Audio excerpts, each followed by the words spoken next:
Assalamualaikum warahmatullahi wabarakatuh. My name is Amirul Haziq bin Kamiran, 056789. Hello, my name is Ilhami and my metric number 056790. Hi and Assalamualaikum. My name is Nur Fatia binti Roslan and my metric number is 056814. Hi, my name is Farahanis Namilah binti Muhammad Aziran.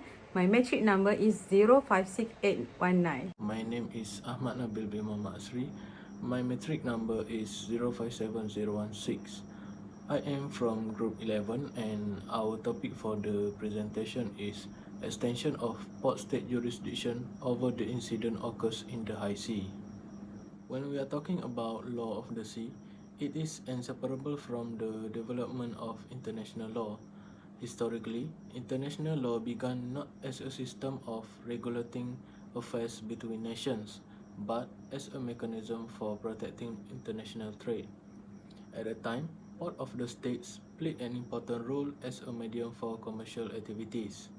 However, the revolution of international trade has brought up some legal issues, primarily the port state jurisdiction in regulating their sea area.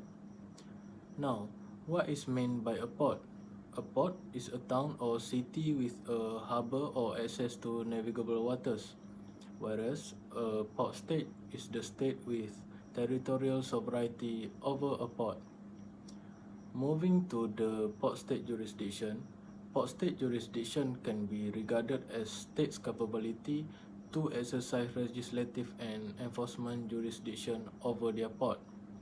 The fact that port state jurisdiction ensures the national interest, it can also further the interests of international community by providing safety at sea, marine environmental protection, sustainable utilization of marine living resources, safeguarding marine biodiversity, and combating global terrorism. The rights conferred under the United Nations Conference on the Law of the Sea as the governing law are only limited to the events within their port state jurisdiction. However, it is subject to several exceptions which will be discussed further in this video. Regarding to port state jurisdiction, Article 218 of UNCLOS has provided certain conditions to all vessels when entering international airport. The jurisdiction covers marine pollution and marine capture fisheries and focuses on access to the port, entry requirements, extraterritorial prescription, and enforcement jurisdictions. Port state jurisdiction were divided into two, which are legislative jurisdiction and enforcement jurisdiction. In regard with legislative jurisdiction, port state control shall be extended to the port state's legislative authority through the inspection of foreign ships in the national port. For example, International Maritime Organization (IMO), who expert in the aspects of the ship and is in charge of the administration of the port, must install officers from the port state to inspect any ships entered, must comply with their rule contained and inconsistent with the international law. In addition, at the time of entry of port, all vessels must comply with CDEM standards, which is construction, design, equipment and manning standards. In setting conditions of departure of vessels must not violate with CDEM standards. For example, the departure state authority is responsible for ensuring the compulsory disposal of all forms of port waste that are not unlawfully discharged after departure. Next, pertaining to enforcement jurisdiction, it is the legislative exercise of jurisdiction that's in line with international law. Several actions can be interfered by port state, which includes the denial of access to ports, prohibiting the landing, transshipment processing of fish or loading other cargoes, and prohibiting the use of other port services such as refueling and resupplying water, food, equipment and bait by vessels, which inconsistent with the jurisdiction regulated. Plus, the action of the rectification was also enforced under this jurisdiction. All these actions are not controversial except punitive action. A controversial approach can be seen through Lessee Act, where the act of import, export and possessing fish by United States has been taken in violation of the treaty and the domestic legislation of foreign state. The act was said to be inconsistent with Article 218 of UNCLOS because the strength of this approach is that its core justification is non-compliance with the regulation by other states or at the regional or global level. General rule both under treaty law and under customary international law is that a vessel sailing in the high seas and flying the flag of one state is subjected to the exclusive jurisdiction of that state. The principle of exclusive jurisdiction of the flag state and the related principle freedom of navigation in the high seas has evolved a lot through state practice, which is legally binding. The said principle is the codified of customary international law. This definition is described in both the Treaty on the Law of the Sea and the High Treaty, the Seas Convention, and it is this customary international law that helps guide treaty law when it comes to checking the legitimacy of the capture of a foreign state vessel in the high seas. Okay, the freedom of navigation is the hallmark of modern international law of the sea, that the high seas are open to all states. However, it has not always been the general state practice. The doctrine of freedom of navigation on clearly reflected no state has the right to prohibit ships from other states from using the high seas for any lawful purpose. It can be seen through state history and opinion juries that states have greatly restricted this right and that the right now exists through customary law, international law for states to intervene with foreign vessels in the high seas when it is in their national and international interest. Next, a seizure on the high seas is a right of anticipatory self-defense which empowers the coastal state to seize foreign vessels on the high seas can exist as a feature of the inherent right of each state to self-defense. This has little legitimacy given the realities and challenges associated with modern foreign terrorist groups and Gulf states. The preceding parts dealt with the restrictions on the right to freedom of navigation in the high seas as a feature of the right to customs and tax compliance of the coastal state and the right to restrict trade in narcotics. Exclusiveness right at the high seas. It is subjected that vessels on high sea are exclusively subjected to flag state jurisdiction, proven in the LOSC and the Convention on the High Seas, include prescribed jurisdiction. For instance, Doris Koenig mentioned on the high seas vessels are subject to the exclusive jurisdiction and control of the flag state, stated under Article 92, subsection 1, under the Convention of the Law of the Sea. To sum up, other states have no right to exercise prescriptive enforcement and adjudicative jurisdiction over foreign ships on the high seas. I will be explaining in regard with what kind of exception that allows the jurisdiction of port state to be extended up until the incidents that occurs in high sea. One of the incidents that allows the extension of port state jurisdiction up until high sea is unauthorized broadcasting. Do you know that unauthorized broadcasting is a crime? Yes, it is a crime. It is stated under 109 Clause 2 of UNCLOS 1982, which involves a transmission of sound radio or television channeled from a ship or installation on the high seas intended for reception by the general public that is repugnant to international regulations. An act of unauthorized broadcasting can be prosecuted to the state which the flag state of the ship, state where the registry of installation, the state which belongs to the nationality of the person, the state which can receive the transmission, and finally, state that unauthorized radio communication is suffering interference.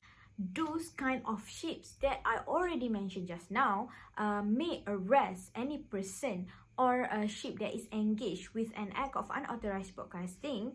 Plus, they also may seize the broadcasting apparatus on the high seas. From an act of unauthorized broadcasting, an act of piracy is one of the incidents that if it occurs on high sea, it will also allow the extension of port state jurisdiction. Piracy can be briefly defined as an act of robbery or any other violent act for private end without authorization from public authority that is committed on the sea or in the air but outside the normal jurisdiction of any state. The definition of piracy can also be found under 101 of UNCLOS 1982. As we know, an act of piracy is a very serious crime. Therefore, under Article 100 of UNCLOS 1982, it clearly imposes a duty of any state to be cooperative in tackling of an act of piracy that occurs on the high sea or any place that is out of jurisdiction of any state. An issue of nationality for the ship who commits an act of piracy, it will be remain that way until the state who belongs to the nationality of the ship say it otherwise. Further, under UNCLOS 1982, it also provides a right to seize the offending ship or the ship that have committed an act of piracy. However, it is only limited to the warship and military aircraft or other ship or aircraft that have the same effect. Furthermore, any state who makes the seizure must have a very sufficient ground towards the seizure that is made, or else they will be liable for the loss and damages that is incurred by the offended or suspected ship. Not only the right of seizure, but the state who makes the seizure may arrest of the person that is engaged with the act of piracy and also may seize the property on board. This right of arrest and seize the property is beautifully illustrated under Article 105 UNCLOS 1982.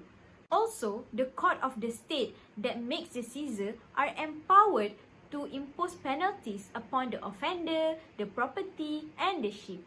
To deepen your understanding in regards with the act of piracy, I have prepared two renowned cases, which are the next Santa Maria and the second is Asili Lauro.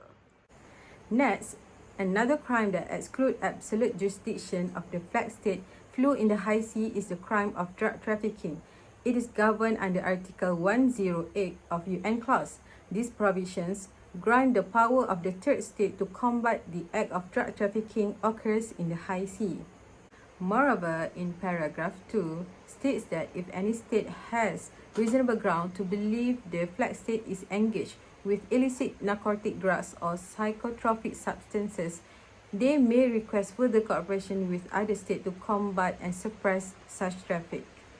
But if the flag state by itself requests for further cooperation with other states, the other state may act according to the request.